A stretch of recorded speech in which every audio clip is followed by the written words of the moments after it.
A month on and 63 games later, the 2018 World Cup reaches its climax on Sunday as a young France side spearheaded by Kylian Mbappe and Antoine Griezmann look to win the trophy for the second time when they take on Croatia in Moscow.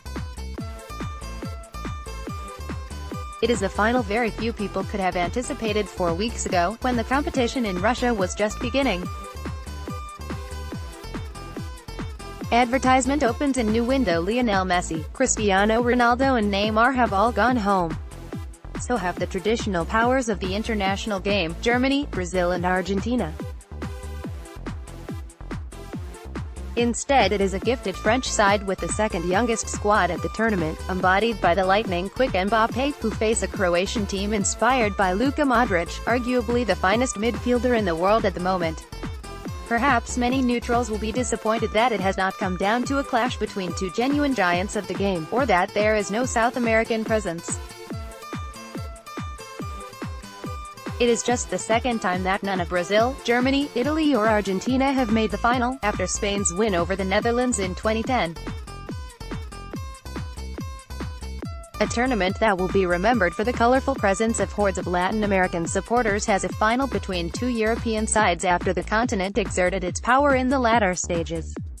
But this is still the World Cup final, and for France there is the possibility to join Argentina and Uruguay in winning the trophy for the second time, after 1998. Advertisement opens a new window. Back then, Didier Deschamps was the captain.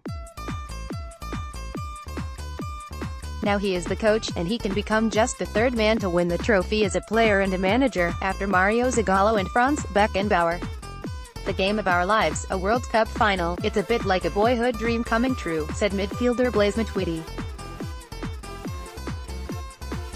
We are so close to the trophy that we want to touch it. This is the game of our lives. Beaten on penalties by Italy in the 2006 final, France's hunger is all the greater after the agony of their defeat as hosts against Portugal in the Euro 2016 final.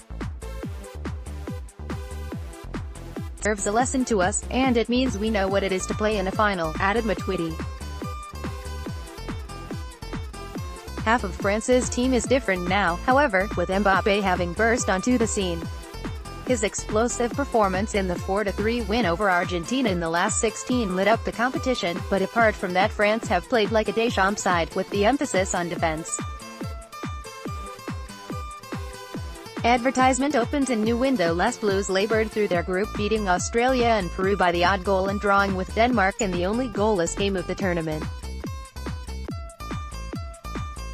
They have since proved too strong for the Argentines, Uruguay and Belgium, and they are rightly favourites in the final, which is a repeat of the 1998 semi-final. Back then, 2 Lilian Thuram goals sunk a Croatia team playing in their first World Cup as an independent nation. 20 years on, this side have written their own history, and the nation of just over 4 million people is the smallest to reach the final since Uruguay in 1950. Exhausting after winning all 3 group games, outclassing Argentina, they have beaten Denmark and Russia on penalties and defeated England in extra time in the semi-finals. It has been a grueling, exhausting run for Zlatko Dalic's team, and they must rouse themselves for one last effort.